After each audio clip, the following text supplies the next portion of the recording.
Hi, mate. How are you? All right, mate. You? Yeah, cool. Day as we did yesterday. I'm not even going to try and con people. Oh, I was going to say I had a brilliant dream last night. I had a good dream last night, but I can't tell you about it just in case Jane does watch the pod.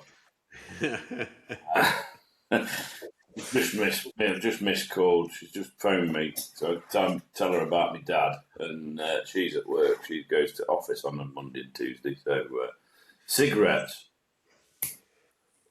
Yeah, 3 months now. It's like literally 3 months today that I've given up, and I've never. Oh yeah. Well done. I've never ever felt like a cigarette more than I do at the minute. I don't know what it is. It's like the last couple of days. It's been really. Yeah, you'll get those urges. You'll get those urges. You just have to push through. The worst one when you actually behind someone or you're walking down the road and you can smell cigarette smoke and you're going. Oh. So we was at the Comedians Club Chester on Saturday. Oh, yeah. That is exactly what happened, mate. That's exactly what the trigger was. So it's the first time we'd been there without smoking. I think the last time we haven't been this year. Jane packing as well. Yeah, well, she didn't. She reckons she only smokes because I do. So she'll only smoke if I'm smoking, which is a load of bollocks, but it is what it is. Like the where the smoking area is, it's just like the front door to the. It's like in a church. So the smell of cigarettes was just pummeling through, wafting all the way through. We were sat quite near the front of the stage, but it wafted through. And I've got to do a review of that night because it was class, mate. It was absolutely class. I just need to get the name of the closing act, but it was absolutely class. I'm not going to be able to find his name, am I? No. Well, while you're trying to do that, I'll tell you about my dream that I had last night. Do so, yeah. Well, I think we were talking yesterday about our social media presence. Yes. Well, everything took off, and we were actually getting to be successful, and we could do it full time. But we totally changed everything around. We had our own sort of like pod studio. Yeah. And like every pod studio, they have settees. So it was like set up like a chat show. So we had our own little desks on one side, and we had guests, and we'd bring 3 guests out. So we'd do that for like a day's recording, sort of like afternoon, evening recording. And then that's our recording then for the month. And then we'd have a whole team behind us who take shorts and promote it all for us. That sounds like a fucking lovely dream, that does. I was in a different woman. Right, okay. Was it anybody famous? I can't possibly say, mate. I've gone to the degree that I can be. Do you ever have those dreams, though? I mean, obviously, I'm a very, very happily married man, but you obviously have these dreams, don't you?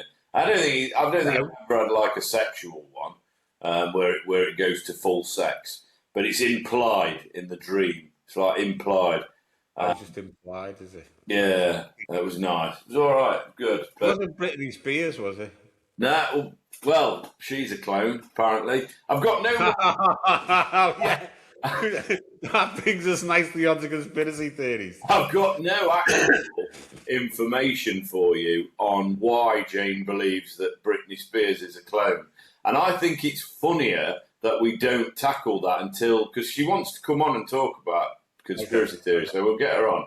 And I think that'll be quite interesting whether our marriage lasts half an hour or an hour on a pod.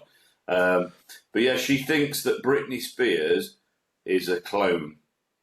So is it? I don't know if this is like the Paul McCartney thing that we spoke about, or my dad is absolutely convinced that Putin died years ago, and he's that one. Yeah, there's another one that Benjamin Netanyahu, whatever his name is now. It's not him; it's somebody else. They reckon he died at the opening stages of this war. He was bombed by the Iranians. Yeah, killed by the Iranians. There's all sorts, isn't there? Yeah. Anyway, look, I think I just want to. Oh, did you see the BBC News? Oh, By go the on. way, Go on. Scott Mills. No, Scott Mills. Yes. He's been sacked. Yes. Do you know? This is going to be something now because me and Jane spoke about this last night, and I didn't know that Scott Mills was gay. No. I didn't know. No, you didn't know.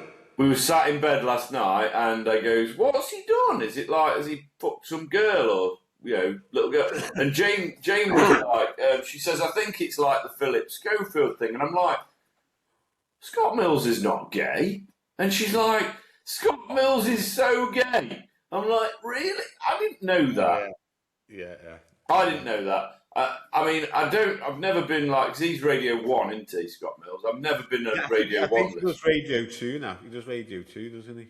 I do listen to Radio 2 a little bit, but it's generally when I'm on the way to Wales, and it's now I've got DAB, I don't listen to it at all.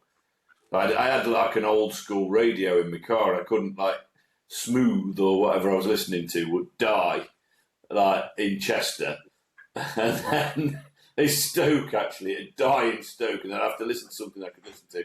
So I'd flick between Radio 4 and Radio 2, depending on which was, if there's some comedy on or whatever. But yeah, I didn't have any idea that Scott Mills was gay. Yeah, no, that was so obvious. I mean, he went on a race around the world with his partner. Do you know the funny thing? I watched that.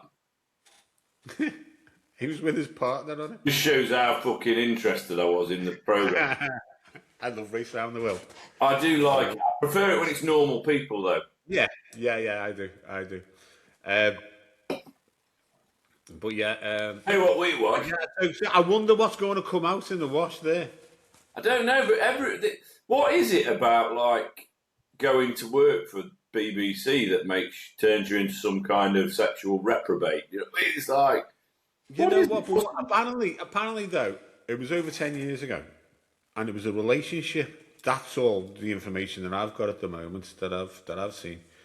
So I don't know. Is it somebody? Is it like a Philip Schofield thing? We don't know. The Philip Schofield thing. The guy was underage, wasn't he, when they first met and stuff. So he was accused of like grooming. But he was in a marriage as well, wasn't he? Come out, didn't he? Like about a year or so before he come out. Yeah. I think everybody knew he was. Bit of a strange one. Yeah. And I watched that. Have you watched that Hugh Edwards thing? Yeah. I watched that last night. Do you know the uncomfortable thing about that? And I know it shows like the calibre of Martin Clunes, but I was a little bit disappointed that he played Hugh Edwards. I like Clunesy. Like, do you know what I mean? That's another one that I've had on the lookalike front. Somebody said I look like fucking Martin Clunes once. You look like Martin Clunes' arsehole. Not that I've seen it, by the way. I can't see that I look like Martin Clunes either. But yeah, it was an uncomfortable watch. I thought the Hugh Edwards downfall, or whatever it was called. Yeah, I thought it was an uncomfortable watch as well. You know what? The thing that struck me is that story that it told. Nothing of that's been proven, has it? No. Well, he pled guilty, didn't he? Only for getting images off that other bloke who got sent down for being a paedophile. Yeah, but there were images of boys between 7. The category A, B, and C's, wasn't it? They had 41 images, but there was nothing. There was no charges. There was nothing. That boy who it was based on last night, there was no charges put against him, even though his mother had complained to the BBC, and they never. And the other bad thing about that was the son. I don't like the son. Obviously, being a Scouser, it was the scum. But you know what? They uncovered him. There was never any charges brought about that lad, was there? Because he was like 17. So maybe that's why, he was kind of old enough, sort of thing. But yeah, that was an uncomfortable watch, mate. The old. See, I love Martin Clunes and Men Behaving Badly. Men Behaving Badly was brilliant. You know, that was like was that like a '90s program, wasn't it? You know, with Been great in most. I think he's a really great actor. So obviously he played Gary in Man Behaving Badly. That's probably his most famous role with. And I thought that's why I'd never buy a Mazda because I've forgotten the Neil Morrissey. What was his character name in it? Tony, and then he fancied that girl who was the one who later on Deborah. She got her lips. Leslie Ash was it? Leslie Ash, yeah. Yeah, she went off and got her lips fucking done, didn't she? She turned out like to be like a goldfish. But anyway, so Tony fancied Deborah. We said we were going to be more controversial. You've just body shamed fucking a famous person there, mate. Yeah, but my ears are natural.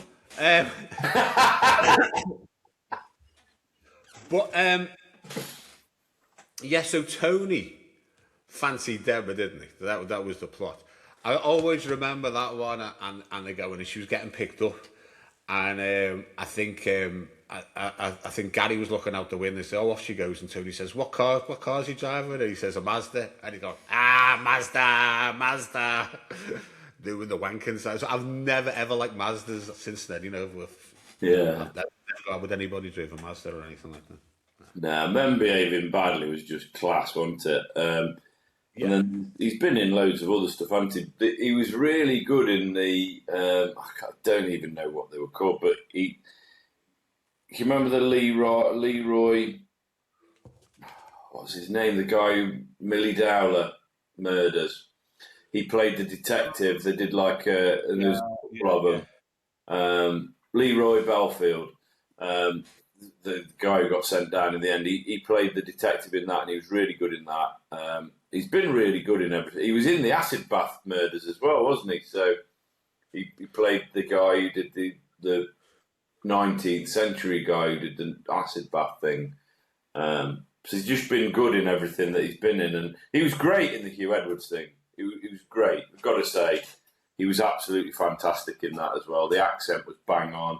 You know, you could believe it was him, and all this, that, and the other. But it was just a really uncomfortable watch, I thought, in parts.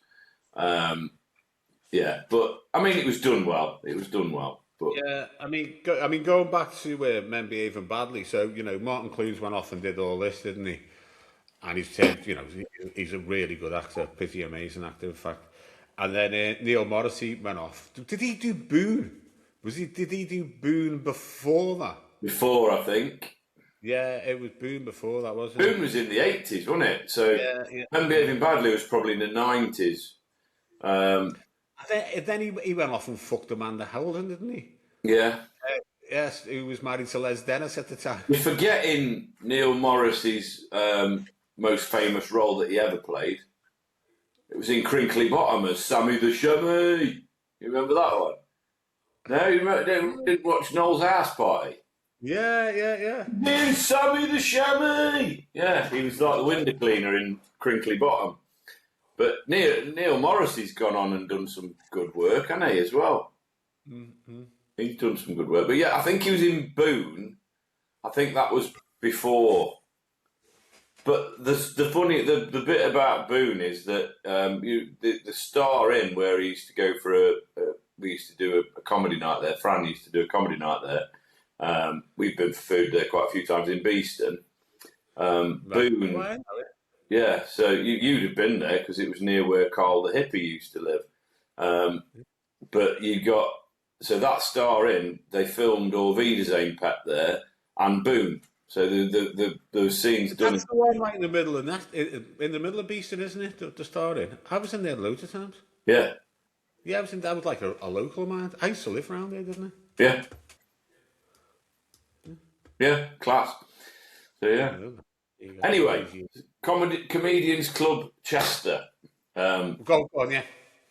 So we've been 3 or 4 times now, and there's been some real good comedians on there. But this time, I think I don't know why, it just felt elevated. It just felt really good.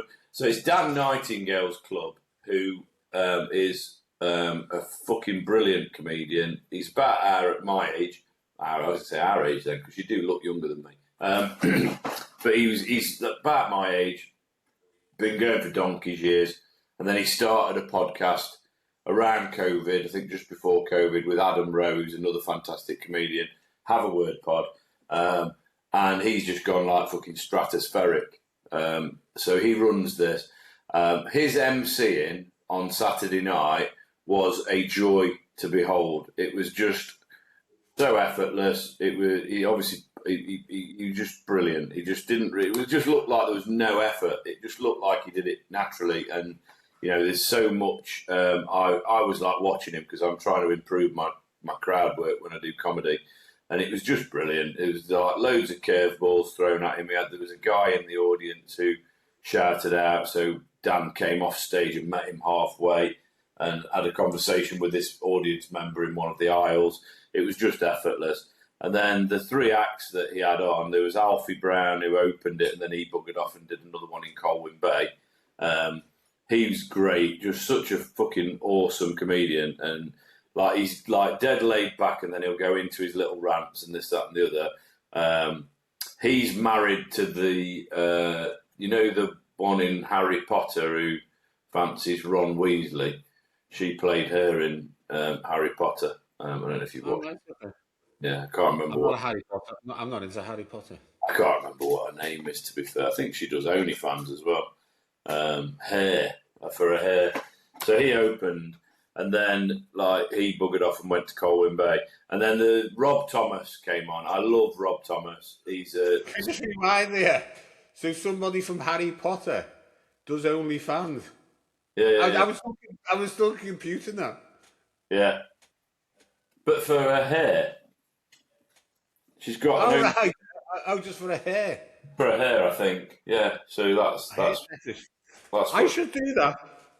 I should do that. Only spams. Like your gammon. Anyway, so Rob Thomas is a Scouse comedian, very dry, very funny, very he was a bit edgy. I love him. He's brilliant. And then the headline act of the night was I'd seen all these acts before. But I'd seen this guy very briefly at Adam Rowe and Friends in Liverpool at the Hot Water. Me and Jane went to watch it. And if you go out to see, if you want to go and watch a fucking mental act, that he just had me laughing from start to finish. There's a guy called Garrett Millerick. And he was just fabulous. He looked funny. Do you know what I mean? He got a big beard. Like a suit, but with a weird shirt, like a funny shirt on. And he's very ranty, very shouty, but fucking incredibly funny. He's doing stuff about his bins and all sorts of different stuff, like moving to a different place and the bin system. And that's been done to death, by the way, on the comedy circuit. Everybody's done some form of routine about bin day or bin leaders. Oh, right. Whatever, following the, Everybody seems to go on about the purple bins in Liverpool. That seems to be a thing. Yeah, we just have. We have a green top bin which is for recycling, and then we have a black top bin which is for general waste, and then Jane pays for a bottle one and a fucking garden waste one. So she pays extra for those, I think. Anyway, 3 acts, really good. If you get to see them, obviously Dan Nightingale's fabulous.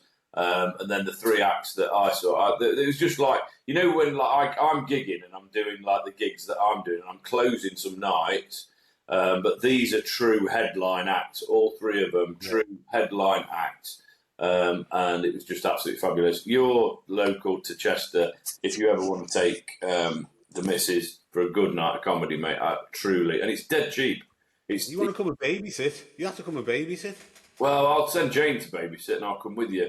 But yeah, it's ever so cheap as well. The drinks are cheap. It's really good. So anyway, there's a little bit of promotion for people that don't even know me. You know what I mean? But anyway, Yeah. Thanks for that, Chris. Killed the vibe. It sounds like you had a good night. Great. The last time you went there is when I had parking problems, wasn't it? Yeah. But anyway, let's not get into that. We couldn't get in at the. It saved me a bit of money actually because we went to Piccolino's like for food the time before, but that's closed down apparently in Chester. And the one that we really liked that we went to the first time we went to the CCC was called La Frattoria, which is just on that little street. And we phoned up to book, and they were fully booked, so we couldn't get in there. So we just decided to have some food and then just go for the comedy. So we literally drove there, went to the Golden Eagle where we met you for a drink, and then went straight in and then got in the car and came straight home. So it saved me a few quid in parking and it saved me 100 quid in food. So it's well good. So, it's the cheapest night out we've had in ages, mate. We nearly headed up to Rill on Friday because I keep getting the name of this one. There's a Boss Little Chinese just as you're coming out to Rill. And I was thinking, we had a Chinese. It was like, should we travel to Rill and go to this Chinese or should we just get a takeaway? We just ended up just getting a takeaway, but because it was getting on a bit. If we would have decided just as the kids were leaving school, we would have gone over. So you... Little Chinese in Rill. Yeah, but how far's Rill? About 45-minute drive. So you drive?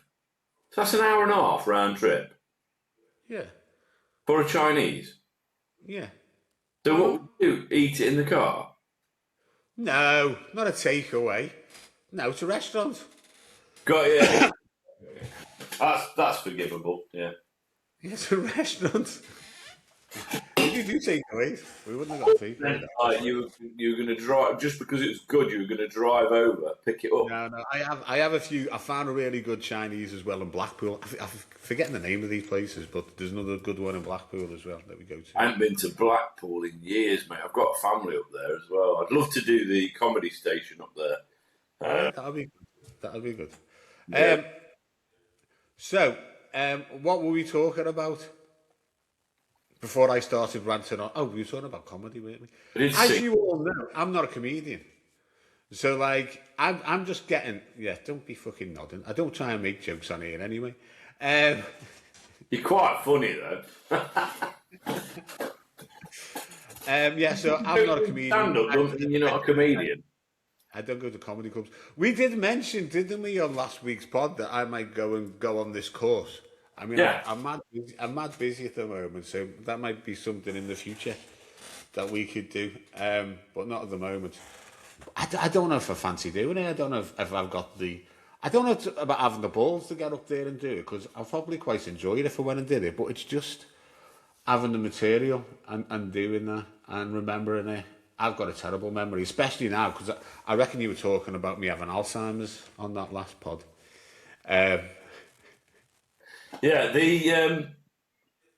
So I talked to a guy last night. I went to the theatre, took Sophie to the theatre last night, and one of the guys from the Actors Workshop was doing front of house, and I was talking to him about theatre.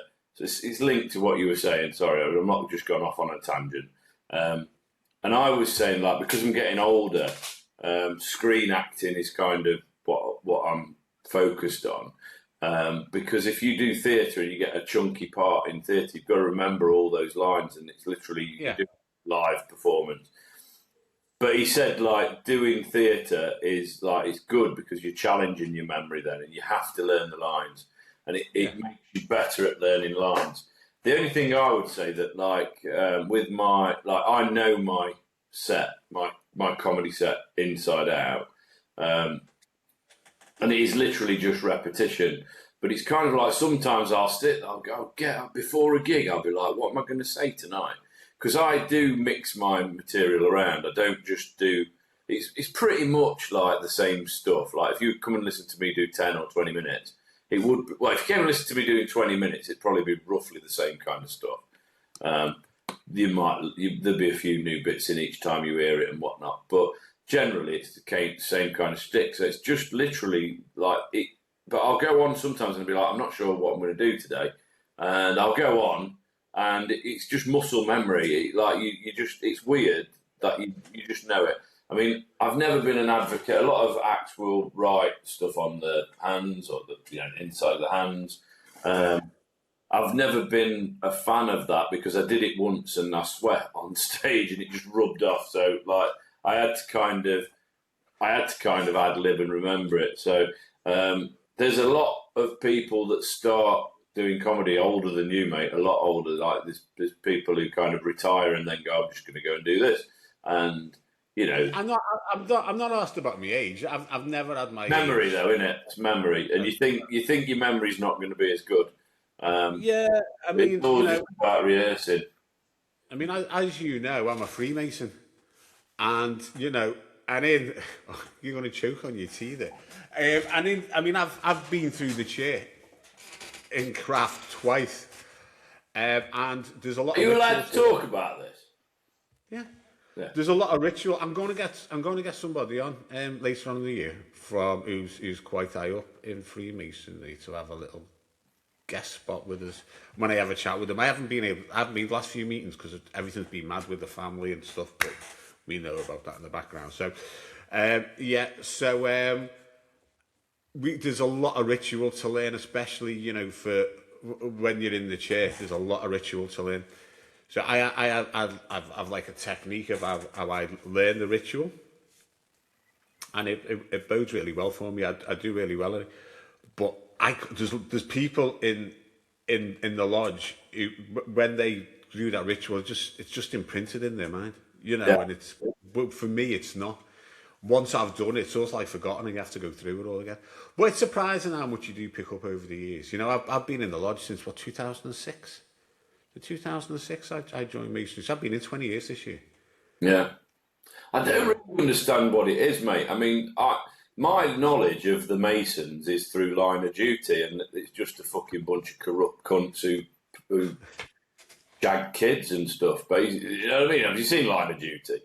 And I'm sure it's not a true representation. Well, I know it's not a true representation because I know you, and I know you're not that person. But I don't really understand it. I mean, I think it's quite funny that the people think that way because they're scared of the unknown, And one of my mate's daughters, she had this bloke, and when he found out I was a Mason, he was like, "Oh, you fucking control the world. You're a weirdo," and he thought I was just, but he couldn't get his head around that I was just a normal person. You know what I mean? Who just so happens to be a Freemason as well. Mm. It's bizarre. And there is no big secrets in there. They do a lot for charity, a hell of a lot for charity. And what we're always looking for charitable causes in the local area, and then on a wider area, and then countrywide, we give a lot to charity. Have you seen White Gold? What is that film? You need to watch it if you've not watched it, mate. It's about it's a sitcom kind of comedy, but it's about guys who are in the double glazing industry. Oh no. Fucking brilliant! And they go to at one point they join the Masons. Right. It's so fun. I'm not going to tell you anymore. Go on. It's on Netflix, I think. White Gold, mate. It's so you'll watch it. I think you'll get hooked on it. You'll binge watch it. There's only 2 seasons of it. But it's so fucking. You'll go. That's this person. That's the. There's. It's fucking like it's pretty good. It's pretty good. It's like this. I've watched it loads of times. I love it. It's got like some quality people in it as well. It's got the 2 guys out the in-betweeners in it. Like the dippy one, the one who I fucking shagged all these people. That one, he's in it, and then the one who's a bit the main kind of one. I can't remember the names of them, but yeah, it's got those guys in it. And then there's the guy who owns. Yeah. Go and watch it, mate. It's brilliant. I'll have a look at that. Although when I first joined the lodge, there was this guy who lived by me dad, my mum and dad, and my dad said, "Oh, my son's off the lodge tonight," and all. And my dad's quite proud of him in the lodge, And he thought I was in the Orange Lodge, right? The what? The Orange Lodge. What's the So, orange?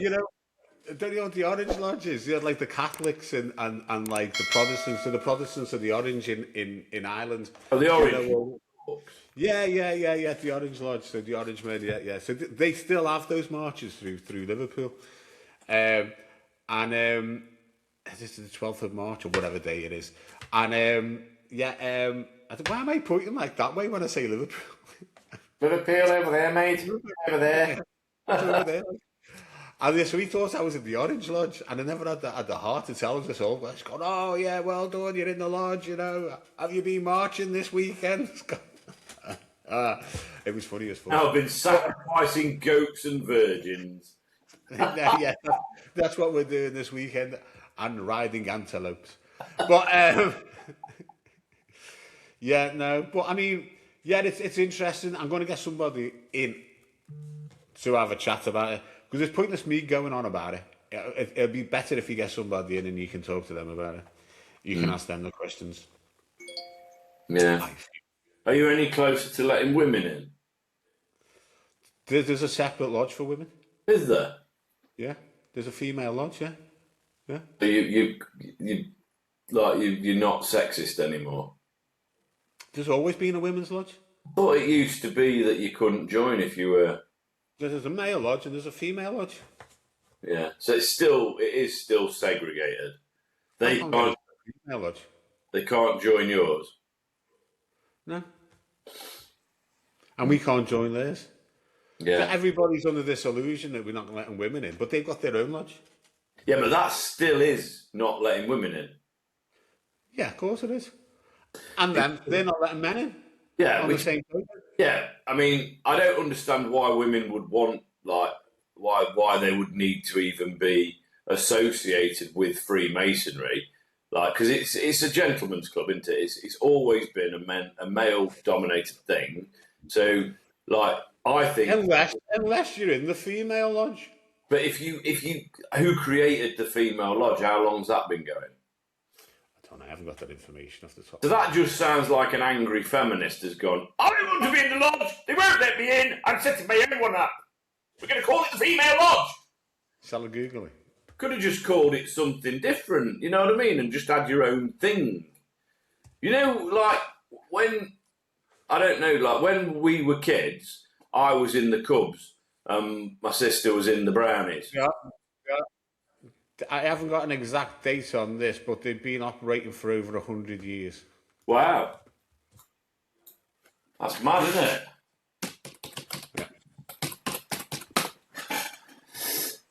Yeah, 100 years. The Grand Lodgers, Freemasons.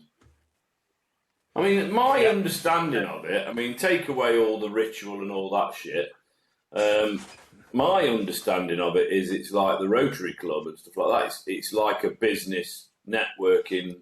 Yeah, it's not a business networking. We have a ritual. We have and then we just have a meal afterwards. Get pissed, something to eat, have a chat. It's just like meeting your mates once a month. So, I go 6 times a year. So do you not? Is it not for business then? Is it not for business gain? If you want to discuss business in there, you can do. It's entirely up to you.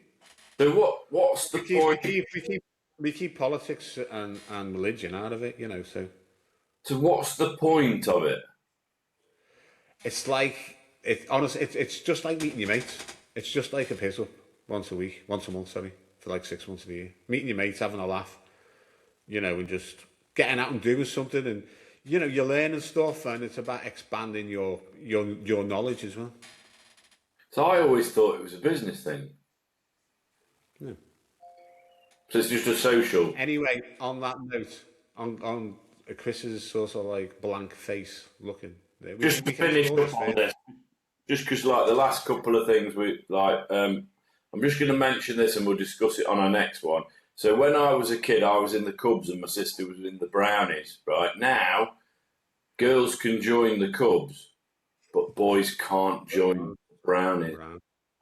Discuss. Anyway, give us a message on hello at funnyfarmpod.co.uk. Follow us on Instagram, TikTok, Trends, everything that we're on apart from Facebook. The phone's ringing. That's the wife. I'm going to have to go. Love you all. See you later. See you guys. See ya.